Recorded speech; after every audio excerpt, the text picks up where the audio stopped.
اور جو مصیبت بھی پڑے اس پر صبر کرو، یہ وہ باتیں ہیں جن کی بہت تاکید کی گئی ہے۔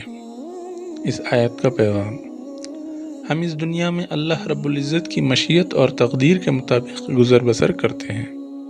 تمہیں کوئی بیماری لاحق ہو گئی تو اس سے بھاگ نہیں سکتے۔ تمہارے کسی عزیز کی موت کا وقت آ گیا تو بچانے کی 1000 کوشش کے باوجود چلا جائے گا۔ تمہاری جو جاب جانے والی ہے وہ جا کر رہے گی، چاہے تم ہر صبح اپنے باس کی جوتی سیدھی کرنے لگو۔